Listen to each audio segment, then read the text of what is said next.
제가 KTX를 처음, 혼자는 처음이에요.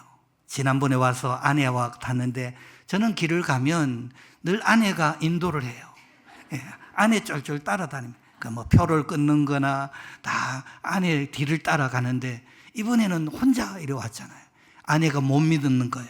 그래서 헤맬까봐 뭐 올라가라 내려가라. 또 아들도 아버지 혼자 보내고 못 믿어서 막 카톡으로 계속 오는 거예요. 외국에 있는 딸까지 막 헤맬까봐 계속 오는 거예요. 제가 헤맸을까요? 안 헤맸을까요? 안 헤맸습니다. 표지판을 잘 봐서 그런 거 아닙니다. 저도 일찍 가서 다 했어.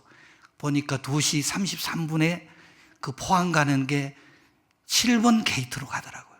제가 7번 게이트로 일찍 가가지고 거기 기다리려고 가려고 내려갈까 말까 하다가 제가 거기 있는 아주머니에게, 정복 입은 아주머니에게 물어봤어요. 15분 후에 알려줄 테니까 게이트 가지 말고 기다려라 하더라고요.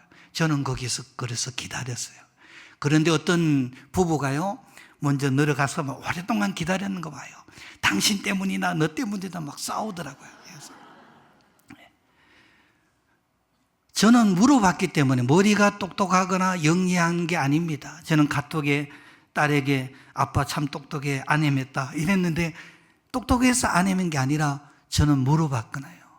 안 물어봤으면 아마 저도 거기에 더운데 거기 가서 기다리다 다시 올라와서 12게이트로, 앞에 차는 7번 게이트로 내려갔는데 뒤에 저 타는 3시 9분 차는요 12게이트로 가더라고요. 다르더라고요. 옛날하고 달라요.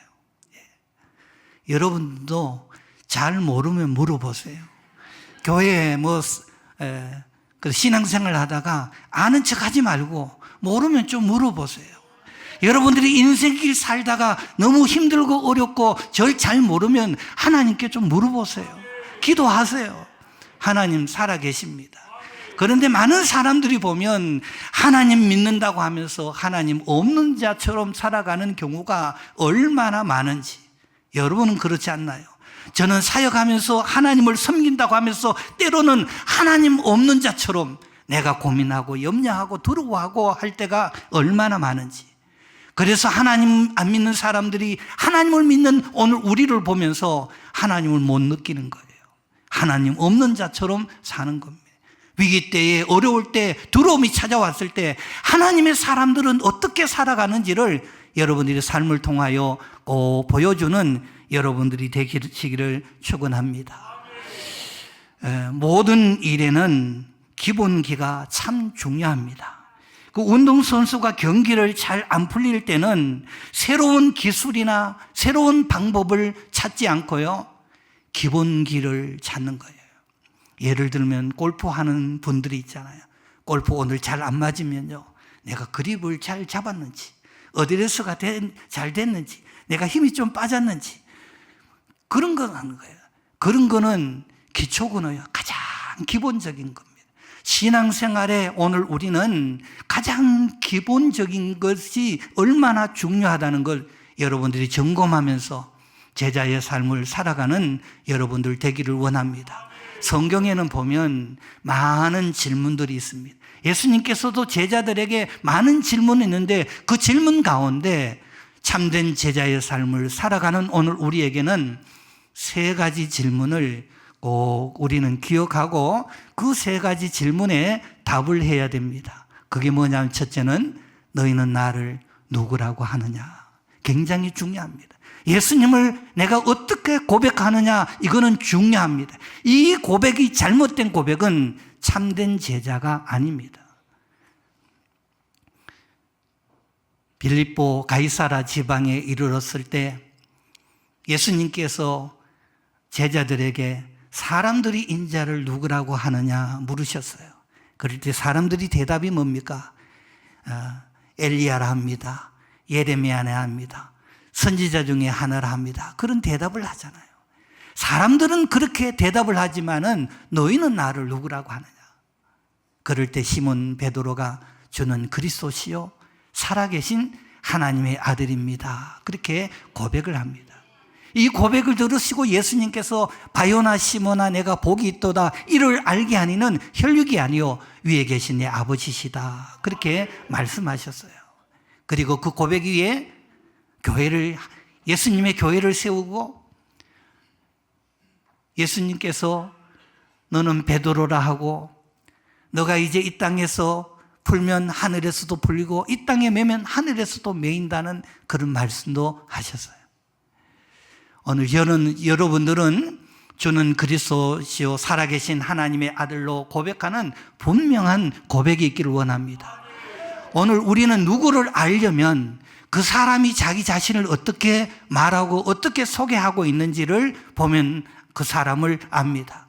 그리고 그 사람을 만난 사람들이 그 사람을 잘 아는 사람이 그 사람을 어떻게 말하는지 어떻게 소개하고 있는지 그걸 보고 그 사람을 압니다. 그리고 그 사람이 어떤 일을 했는지 어떤 삶을 살았는지 그 삶을 보면 그 사람을 평가할 수 있고 그 사람을 알게 되어집니다. 성경에 보면 예수님께서 자기 자신을 어떻게 소개하고 있는지 요한복음 14장 6절 말씀에 보면 내가 길이다 진리다 생명이다 나로 말미암지 않고는 아버지께로 올 자가 없다고 그렇게 소개합니다. 그리고 요한복음 6장 35절에는 보면 나는 생명의 떡이다. 그리고 45절 이하의 말씀에 보면 너희 조상들이 광야에서 만나를 먹었어도 죽었거니와 이는 하늘에서 내려온 떡이니 사람으로 하여금 먹고 죽지 아니하게 하는 것이니라 그렇게 말합니다. 예수님은 길이요 진리요 생명이다 말씀하고 예수님은 생명의 떡이라 말하고 이 떡을 먹으면 영생한다고 말합니다. 요한복음 8장 12절에는 나는 세상의 빛이다. 나를 따르는 자는 어둠에 다니지 아니하고 생명의 빛을 얻으리라 그렇게 말씀합니다. 그래서 예수님이 소개를 보면 예수님이 어떤 분인지 아세요. 예수님의 사역을 보면 예수님이 어떤 분이라는 걸 우리는 알게 되어집니다. 또 하나 오늘 예수님을 만난 제자들을 고백을 들어보면 예수님이 어떤 분이라는 걸 알게 되어져요. 그래서 예수님이 나의 구주입니다. 나의 하나님입니다. 분명한 고백이 있는 삶은요 반드시 말씀 안에 삽니다. 말씀을 떠나면 제자의 삶은 못 삽니다. 말씀을 떠나면 목사답지 못합니다. 교인답지 못합니다. 교인답게 제자답게 살아가는 비법이 뭔지 아세요? 말씀 안에 사는 겁니다. 사람들은 오늘 우리에게 도덕을 원하고 교인들이 좀 착했으면 좋겠다, 진실했으면 좋겠다, 정직했으면 좋겠다 그렇게 말하는데 하나님은 우리에게 거룩하라고 말하잖아요. 그런데 어떻게 오늘 우리가 거룩한 삶을 살아갈 수 있느냐? 그것은요 하나님의 말씀과 기도로 거룩하여진다고 디모데전서 4장 5절 말씀에 우리에게 분명히 가르쳐줍니다. 오늘 우리는 내가 참 예수님을 나의 구주로 나의 하나님으로 분명한 고백이 있다고 하면 여러분들이 참된 제자의 삶에 살아가는 길은 거룩한 삶을 살아가는 그런 비법은 기도와 말씀에 있다는 것을 분명하고 말씀 안에 꼭 살기를 축복합니다. 그래서 요한복음 8장 31절 말씀에 보면 너희가 내 말에 거하면 참으로 내 제자가 되고 진리를 알지니 진리가 너희를 자유케 하리라 그렇게 말씀합니다. 내 말에 거해야 참으로 내 제자가 된다. 너가 말씀을 떠나면 제자다운 삶이 없다는 거예요. 오늘 읽은 말씀에 보면 많은 제자들이 예수님을 따르다가 예수님을 떠났어요. 그럴 때 예수님께서 12제자들에게 너희도 가려느냐? 너희도 떠나려느냐? 그럴 때에 베드로가 대답하잖아요. 영생의 말씀이 여기 주께 있으니 우리가 누구에게 가오리까 말합니다. 이게 제자입니다. 오늘 우리가 부름을 받았어요. 제자가 되었어요. 주여 주여 하는 고백이 있어요. 그러나 내 눈에서 말씀이 떠나고 귀에서 말씀이 떠나고 마음에서 말씀이 멀어지면 그 사람은 제자 노릇 못합니다. 그 사람은 멀지 않아서 마귀가 되기가 쉬워요. 가룟 유다도 부름을 받았고 제자가 되었고 그는 열심도 있었습니다. 돈깨를 맡았습니다. 이적도 행하고 사역을 했어요. 말씀을 떠나니까 마귀가 되는 거예요. 오늘날도 말씀과 멀어진 사람들이 얼마나 악을 행하고 얼마나 죄를 짓는지, 오늘 제자의 삶은 말씀 안의 삶이라는 걸 알고 말씀대로 살기를 원합니다. 요한복음 15장 5절 6절 이하의 말씀에 보면 나는 포도나무다 너희는 가지다. 그가 내 안에 내가 그 안에 거하면 사람이 과실을 많이 맺는다. 나를 떠나서는 너희가 아무것도 할 수 없다 말씀하면서 7절 8절 이하의 말씀에 보면 이렇게 말합니다. 너희가 내 안에 거하고 내 말이 너희 안에 거하면 무엇이든지 원하는 대로 구하라. 그리하면 이루리라. 너희가 열매를 많이 맺으면 내 아버지께서 영광을 받으실 것이요 너희가 내 제자가 되리라 말씀합니다. 그래서 말씀 안에 거하면 응답이 있습니다. 말씀 안에 거하면 많은 열매가 맺어집니다. 말씀 안에 거하면 하나님께서 영광을 받으십니다. 말씀 안에 거하면 참된 제자가 되어집니다. 다시 말하면 말씀을 떠나면 제자의 삶이 없다는 겁니다. 오늘 우리 교인들이 왜 욕을 얻어먹는지 아세요? 말씀 안에 거함이 없다는 거예요. 말씀, 입으로는 말씀이 있습니다. 그러나 삶으로 말씀이 없어요. 삶의 고백이 없습니다. 입으로는 고백을 다 하지만은 삶의 고백까지 있는 사람이 바로 말씀 안에 살아가는 사람입니다. 신명기 28장의 말씀에 보면 68절까지 있어요. 긴 절입니다. 그런데 간단합니다. 그 신명기 28장은 복과 저주장이거든요. 1절에서 14절까지 내용이 뭡니까? 말씀을 듣고 지켜 행하면 그 사람은 복을 받고요. 어떻게 복을 받느냐? 나가도 들어가도 복을 받고 그릇에도 복을 받고 자녀 다 복입니다. 그러나 말씀을 듣고 지켜 행하지 아니하면 저주가 있다고 말합니다. 그래서 제자는 고백이 분명한 사람이 제자로의 온전한 참된 삶을 살려면 말씀 안에 살아가는 겁니다. 그래서 말씀 안에 살아가는 사람이 예수 안에 살아가는, 예수 안에 산다고 하는 게 다른 것 아닙니다. 예수님의 말씀이 내 안에 거하고 그 말씀대로 그 말씀이 나의 머리에서 발끝까지 나를 지배하고 다스리고 이끌어 나가면 그 사람이 예수 안에 살아가는 사람입니다. 시편의 말씀에 시편 기자 119편 11절 말씀에 보면 내가 주께 범죄하지 아니하려 하여 주의 말씀을 내 마음에 두었다. 하나님의 말씀이 내 마음에 두고 살아가는 사람은 죄를 그렇게 함부로 짓지 않습니다. 말을 그렇게 함부로 하지 않습니다. 왜? 하나님의 말씀이 내게 있기 때문에 참된 제자의 삶을 살아갈 수 있는 능력도 있습니다. 신명기 8장 3절이나 마태복음 4장 4절을 우리가 너무나 잘 알잖아요. 사람이 떡으로만 살 것이 아니고 하나님의 입에서 나오는 모든 말씀으로 살아간다. 떡으로 살아가는 사람은 육의 사람입니다.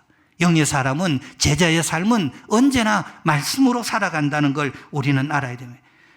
아모스 8장 11절 말씀에 보면 양식이 없어 주림이 아니며 물이 없어 가람이 아니라 여호와의 말씀을 듣지 못한 기갈이라.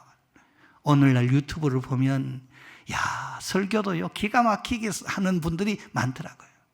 그러나 믿음이 없으면요 안 들립니다. 눈이 있어도 보지 못하고 귀가 있어도 듣지 못하면 믿음이 있어야 보고 믿음이 있어야 들리는 겁니다. 저는 여러분들이 신앙의 고백이 예수에 대한 신앙이 분명하고 그리고 신앙의 고백이 분명한 오늘 우리가 제자의 참된 삶을 살려면 여러분들의 일생이 하나님의 말씀 안에 꼭 살기를 축복합니다. 말씀 안에 살다 보면 손해보는 일도 있고요. 눈물 흘릴 일도 있고 조롱받기도 합니다. 그러나 말씀 안에 사는 자가 결국은 승리한다는 것을 우리는 명심하고 말씀 안에 살기를 원합니다. 그래서 말씀 안에 사는 자가 지혜로운 자라는 사실을 마태복음 7장 24절 이하에 가르쳐 줍니다. 그래서 말씀을 듣고 지켜 행하는 자는 반석 위에 집을 짓는 지혜로운 자와 같고 말씀을 듣고 지켜 행하지 아니하면 모래 위에 집을 짓는 어리석은 자와 같다고 하잖아요. 저는 여러분들의 인생의 집을 제자로서의 온전한 집을 반석 위에 세워나가는 그런 은혜가 있기를 원합니다. 디모데후서 3장 17절 이하의 말씀에 보면 모든 성경은 하나님의 감동으로 된 것으로 교훈과 책망과 바르게 함과 의로 교육하기에 유익하니 이는 잘 들어보세요. 뭐라고 말씀하냐?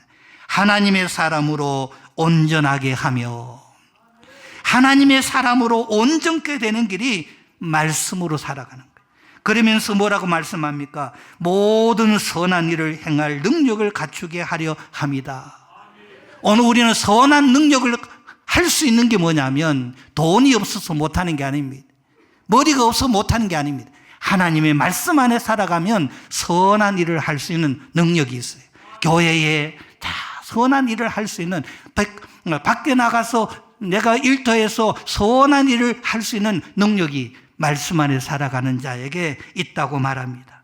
그리고 요한복음 20장 31절 이하의 말씀에 보면 이렇게 말합니다. 오직 이것을 기록함은 성경을 기록하는 이유를 분명하게 가르쳐 줍니다. 너희로 예수께서 하나님의 아들 그리스도이심을 믿으려 하며 또 너희로 믿고 그 이름을 힘입어 생명을 얻게 하려 합니다. 하나님의 말씀은요, 그 하나님의 말씀 속에 살면 예수님이 하나님의 아들 그리스도이심을 믿게 되어집니다. 하나님의 말씀 안에 살아가면 이제 그 힘을 얻어서 생명을 얻고 나아가서 하나님 살아계심과 역사하심을 증거하는 증인이 되어집니다. 그래서 그런 사람의 고백은 항상 그겁니다. 내가 한 것이 아니고 하나님이 하셨습니다. 하나님의 은혜입니다. 그런 고백을 우리는 듣게 되어집니다. 오늘 읽은 말씀해 보세요. 다른 사람이 그냥 예수님을 따르다가 예수님 그냥 떠난 그런 사람이 아닙니다. 여기에 따르다가 떠난 사람들, 오늘 읽은 말씀에 보면 제자의 제가, 그의 제자들이 따르다가 예수님을 떠났어요. 오늘날도 주여 주여 하는 그런 교인들이 예수님 말씀을 따르다가 말씀을 떠나는 경우가 얼마나 많습니까? 말씀을 떠나면 그때부터는 교인이 아닙니다. 하나님의 말씀 안에 하나님의 뜻을 이루고 하나님의 말씀 안에 가룟 유다 노릇, 마귀 노릇하지 말고 정말로 하나님을 영화롭게 하는 제자가 되기를 축복합니다. 저는 또 하나 말씀 안에 거하는 자에게 주시는 질문 하나, 요한복음 11장 15절에서 17절 말씀에 질문이 있습니다. 너희가 나를 사랑하느냐? 주는 그리스도시요 살아계신 하나님의 아들입니다. 영생의 말씀이 주께 있사오니 우리가 누구에게 가오리까? 말씀 안에 살아간다는 오늘 고백이 있는 사람에게 예수님이 너희가 나를 사랑하느냐? 이 많은 다른 사람들보다 나를 사랑하느냐 말씀합니다. 그 대답, 거기에 질문에 여러분들이 대답을 하기를 원합니다. 예, 내가 주님을 사랑합니다. 주님이 내가 주님을 사랑하는지 주께서 아시나이다 하잖아요. 베드로는 뭡니까? 베드로는 예수님을 부인하지 않겠다고 장담했던 사람이에요. 그럼에도 불구하고 다른 사람은 다 버릴지언정 나는 죽을지언정 주님을 버리지 않겠다, 부인하지 않겠다 했지만 그런 장담했던 베드로가 부인했잖아요. 그런데 그 베드로가 오늘 주님 사랑한다고 고백했습니다. 그리고 그는 성령의 충만함을 받아서 예수 그리스도를 위하여 복음을 위하여 살아갔던 그런 위대한 사도가 되었습니다. 저는 여러분들이 신비한 새로운 것 찾지 말고 기본을 찾으세요. 여러분들이 힘들고 어려울 때, 낙심이 될 때 예수님이 누구신지 분명한 고백이 있기를 원합니다. 그 고백이 분명하다고 하면 말씀 안에 거해보세요. 기도와 말씀으로 살아보세요. 얼마나 능력이 있는지, 얼마나 하나님이 역사하는지, 얼마나 하나님의 은혜가 놀라운지 반드시 경험하게 될 겁니다. 오늘 여러분 말씀 안에 살아가는 오늘 우리에게 깊은 하나님의 또 다른 음성이 너가 나를 사랑하느냐? 다 사랑한다고 대답합니다. 사랑한다고 대답은 하는데요, 첫 번째가 아니고 두 번째가. 두 번째 사랑하는 건 사랑하는 게 아닙니다. 주님이 원하신 것은 첫 번째로 사랑하느냐? 돈보다도 내가 주님을 더 사랑하느냐? 너 인기보다, 너 자존심보다 더 예수님이 위에 있는가? 이게 얼마나 중요한지 모릅니다. 바둑을 이렇게 떠보면요, 똑같이 놓은 것처럼 보지만 어디에 먼저 놓느냐에 따라서 죽고 살고 달라요. 그래서 오늘 우리는 여러분들이 주님을 사랑하는데 가장 주님을 위에 두는 여러분들 되기를 원합니다. 그래서 주님을 사랑하는 자에게 오늘 주님께서 우리에게 말씀합니다. 요한복음 13장 34절 이하의 말씀에 보면 새 계명을 너희에게 주노니 서로 사랑하라. 내가 너희를 사랑한 것 같이 너희도 서로 사랑하라. 너희가 서로 사랑하면 이로써 모든 사람이 너희가 내 제자인 줄 알리라. 그래서 말씀 안에 살아간다고, 말씀을 배웠다고 자랑하지 말고 그게 말씀 안에 살아가는 사랑으로 실천하여 사람들에게 저 사람이 정말로 예수님의 제자구나 인정받는 오늘 우리가 되기를 원합니다. 그리고 요한복음 15장 10절 이하의 말씀에 보면 내가 아버지 계명을 지켜 그의 사랑 안에 거한 것 같이 너희도 내 계명을 지키면 내 사랑 안에 거하리라. 내 계명은 곧 내가 너희를 사랑한 것 같이 너희도 서로 사랑하라 하는 이것이다 말씀하고 있습니다. 그래서 율법사가 예수님께 영생을 얻으려면 어떻게 합니까? 또 율법사가 예수님을 시험하여 예수님께 찾아와서 가장 큰 계명이 무엇입니까? 할 때 예수님이 가르쳐 준 게 뭡니까? 하나님 사랑하고 이웃 사랑하라는 거잖아요. 이게 말씀의 전부입니다. 그래서 오늘 우리는 말씀 아래 살아가는 오늘 우리에게 너가 나를 사랑하느냐? 오늘 고백이 분명하고 말씀 안에 살아가는 여러분들이 되어지고 주님을 더욱더 사랑하는 참된 제자의 삶을 살아가는 우리 모두 되기를 축원합니다. 좋으신 하나님, 은혜의 하나님 감사합니다. 우리는 부름받은 제자가 되었습니다. 주는 그리스도시요 살아계신 하나님의 아들입니다. 분명한 고백이 있게 도와주시고 이제 분명한 고백이 있는 오늘 우리 제자된 오늘 우리들이 제자답게 살아가는 길이 말씀 안에 살아가는 것이라는 걸 분명히 알고 말씀을 떠나지 않고 말씀 안에 살아가고 하나님의 능력, 하나님의 사랑, 하나님의 은혜를 경험하고 많은 사람들 앞에 하나님 살아계십니다. 하나님이 하셨습니다. 하나님의 은혜입니다. 고백하는 저희들 되게 도와주시고 너가 나를 사랑하느냐 이 질문에 내가 주님을 사랑합니다 고백할 수 있는 삶의 고백이 있게 도와주옵소서. 거룩하신 예수님의 이름으로 기도드리옵나이다. 아멘.